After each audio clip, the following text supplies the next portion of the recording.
Welcome to the Bare Minimum Health Podcast. Here we live despite chronic pain and chronic fatigue by reclaiming the bare minimum. We know that the bare minimum is the stuff that makes the biggest impact. The bare minimum is enough. Following your own definition of the bare minimum health plan allows you to feel your best and bring your best to the rest of your life. Join the journey and uncover your unique path to wellness. On the podcast this week, I'm putting the focus on a mindset shift that is critical to recovery from an illness, a flare, or just life, and Arthritis Awareness Month. So, this week, I want to encourage you to set aside 5 minutes at some point and write down something that you feel like your arthritis or your chronic illness of any kind. Write down one thing that you feel like it's taken from you and spend it 5 minutes to sit with and acknowledge how that makes you feel. Whether that's frustration, sadness, anger, hopelessness.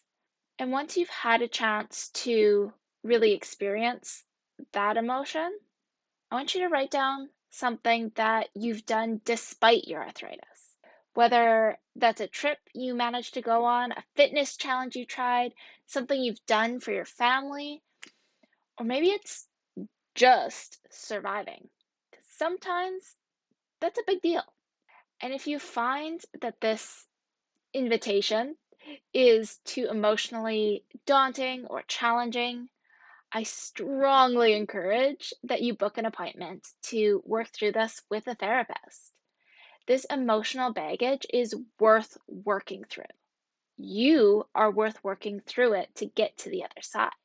September is Arthritis Awareness Month, and the Arthritis Society Canada's advocacy campaign is collecting stories of what arthritis steals from us, be that strength, mobility, freedom, peace.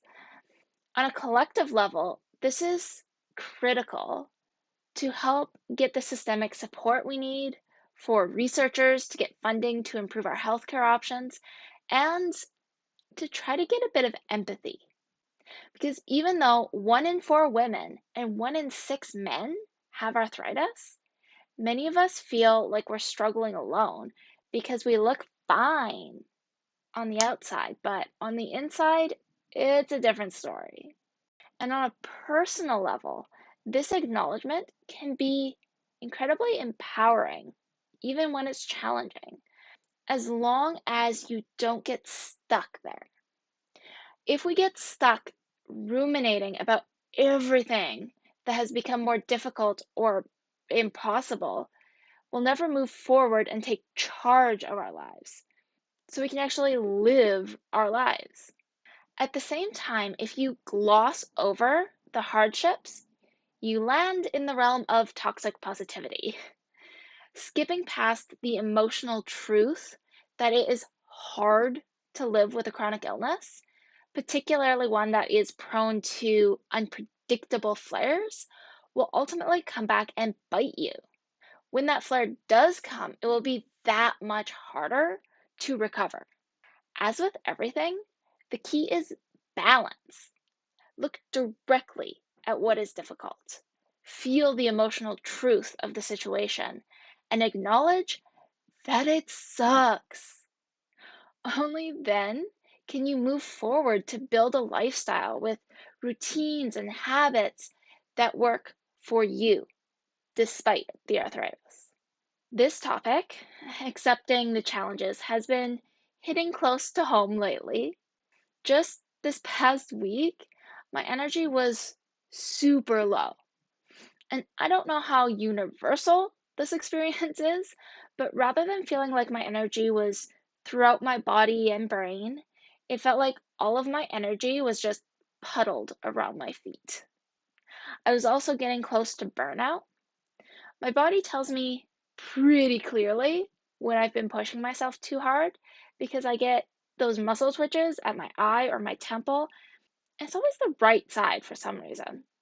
I could have ignored the signs, ignored the challenges and discomfort, and just tried to plow through, but at what cost? Some things still need to get done, of course, but I wrote the bare minimum health plan for a reason, which if you're on the email newsletter, you can get that ebook for free for a limited time in the resource library. I'll put the link down in the description. When shit hits the fan, you need to be able to scale back to the bare minimum without guilt and without making your future life more difficult than it needs to be. Because when you're fatigued, your sewer backs up, and you have no childcare between the end of summer programs and the beginning of school, you don't have time or energy to do any of the extras. But you can still fuel your body, stretch, breathe, plan, rest, recover. And once the storm passes and you return to your baseline, even if that still includes some fatigue or pain, you can bring back your other habits and routines and do those extras when you have the capacity instead of beating yourself up for not doing it when you couldn't.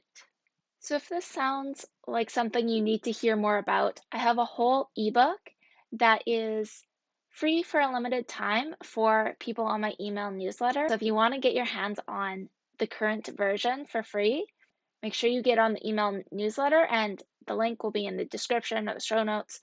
So, until next week, acknowledge the challenges and keep moving forward.